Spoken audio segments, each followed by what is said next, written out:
But yes, I've just come back from that Downing Street press conference where Rishi Sunak is gearing up for a fresh fight today with the House of Lords. Obviously, he tried to use the press conference to talk about what would happen next with Rwanda, but it's important to note that it's not passed yet.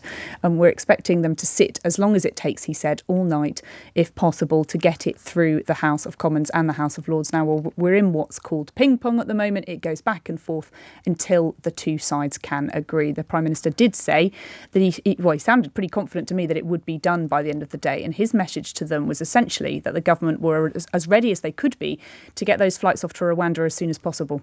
Most importantly, once the processing is complete, we will physically remove people. And to do that, I can confirm that we've put an airfield on standby, booked commercial charter planes for specific slots, and we have 500 highly trained individuals ready to escort illegal migrants all the way to Rwanda, with 300 more trained in the coming weeks. This is one of the most complex operational endeavours the Home Office has carried out. But we are ready, plans are in place, and these flights will go come what may.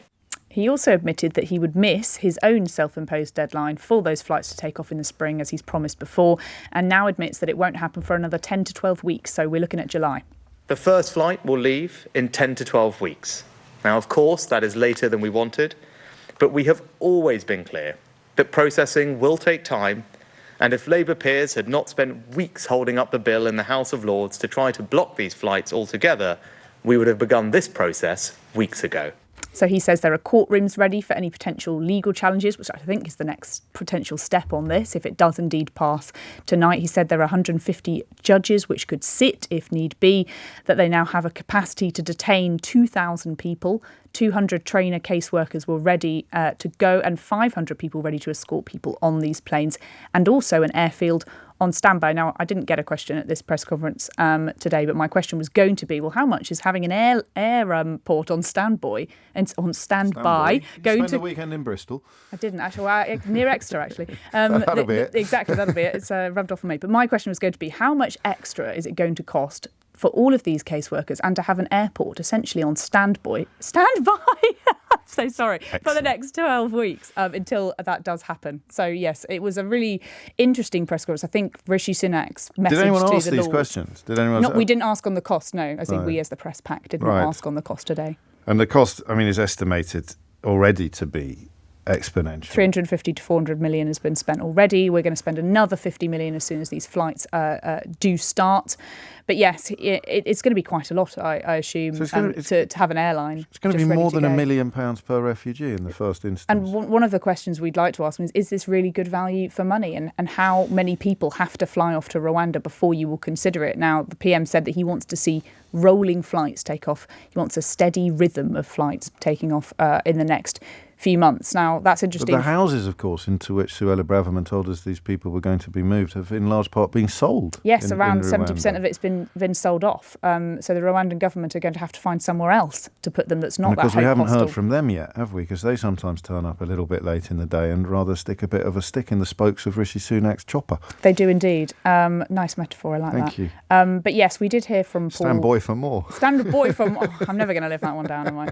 It's charming. Very interesting also that I think it means that we're not going to get a summer election, because he's going to need to have the time for these flights to firstly take off. And if he does want to see a rolling rhythm of flights in the next few months, that's going to take a while. We could see a court challenge. I don't think we're going to get an election now until the autumn at the very earliest. Unless the election coincides with the first flights taking off. Potentially. You could imagine a Prime Minister feeling quite buoyant if indeed he feels that that's going to help him in the polls by saying, right, I've done what I said I would do. You've seen the first flights to take off to Rwanda. Now let me finish the job. Let's call that election. What if he misses this deadline? Well, he's missed that last one and he's blamed the House of Lords and the Labour Party, so I imagine he'll probably just do that, so again. This probably doesn't work on the radio, but I have before me a rough breakdown of the seat distribution in the House of Lords, Natasha. He will be shocked, I'm sure, at the distribution of those seats. Well, if quite a lot of Conservatives. There's a very large Tory majority in the House of Lords. Someone should tell him. Well, why does he keep saying it's the Labour Lords that are doing it? He knows it's not true, but he thinks it's politically effective? It is politically effective. He wants to put the Labour Party as being Ken on Clark was one of the biggest critics, of course, of the Rwanda bill. I think in terms of the numbers, yes, it is. The House of Lords obviously are split into Labour peers, in terms of Tory peers, in terms of crossbenchers as well. And it has been a mix of all three of them, which has been repeatedly blocking these plans. So yes, it is absolutely right to say that it is not just Labour peers that are blocking this legislation. In the House of Commons, of course, is a very different what matter. are Labour doing? What is Labour's position on this? So Labour essentially wants to put forward two amendments, and that's what we're seeing get basically ping-ponged between the House of Lords and the House of Commons at the moment. It's on exempting veterans and Afghan refugees specifically, Afghan interpreters from this new Rwanda plan, so meaning that they would not be sent to Rwanda ever under that plan. They also want to make it so that until an international committee declares Rwanda a safe country, the law cannot essentially say that Rwanda is safe and ready to send refugees to. Those are the two main things the government just will not concede on. If it was just the Afghan amendment, do you think they would? I think that's the potential to be the one that is more likely. It's an odd one to hold everything up for, it's really. Very because it's probably, odd, if you sell it right, it would be popular with the public to say, we're not going to. I mean, ARAP goes some way towards protecting these people, but under most expert readings, Andrew Mitchell's comments this morning notwithstanding, it doesn't quite go far enough, some people say. The problem being that if you essentially accept this amendment, you're essentially saying that ARAP's scheme is not fit for purpose, and I don't think the government want to admit. It can't do that, and it can't let an independent assessment determine what is safe and unsafe. The whole point of this is meant to be that it's meant to be declaring it's safe no matter what, and it's meant to be overturning the Supreme Court ruling.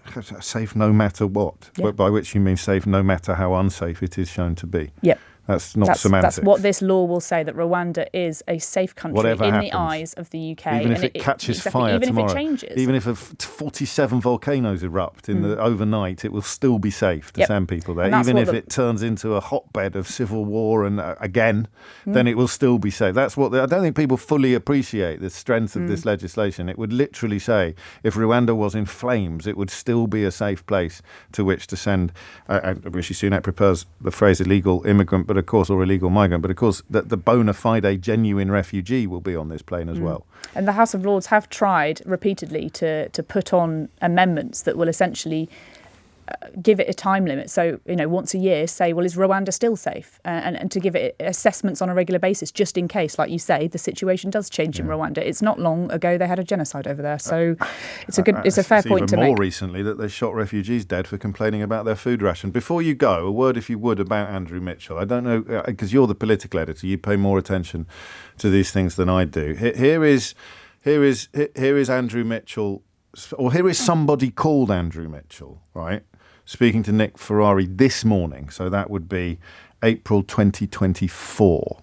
So I'm going straight after this to a meeting of the Illegal Migration Committee in Number 10 to look at the plans once the bill hopefully is through today. And then the Prime Minister will be holding a press conference to set out some of those plans. But it is time that the Lords accept the will of the elected House, the House of Commons. They've made their points. The House of Commons has reiterated that we want the bill to go through in its current state. It's got virtually unanimous support within the Tory party and actually within the country.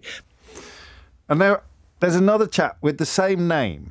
He's called Andrew Mitchell. Sure, it's definitely the same Andrew. Well, that's what I'm asking you. You're the political editor. I'm just a gob on a stick. Well, I'm going to have to read this out, actually. Okay. Stand by. This is from April of 2022. Okay, so just 2 short years, 2 very, very long years, almost to the day.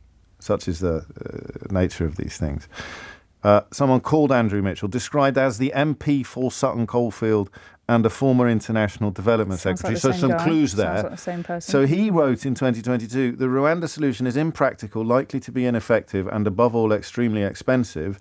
It is a myth that those crossing the channel and taking appalling risks in leaky boats are African economic migrants looking for a cushy new life.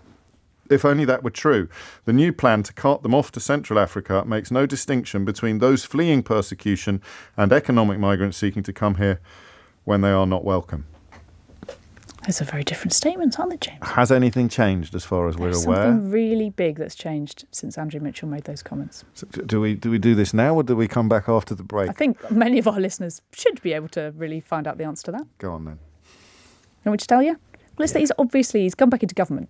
That's what happens when you come back into government. You have to essentially put all of the thoughts that you put before into the bin, and whatever the government says. About which you felt strongly enough to write an article for Conservative Home. Yep, Andrew Mitchell's opposition to the Rwanda policy is very well known, very well documented, and yet he has been forced to essentially eat his words and say it's a wonderful thing, because that is the beauty, the joy of collective cabinet responsibility, so that people like me in the media don't pick up and go, why is one of your cabinet saying one thing and one of your cabinet saying the other?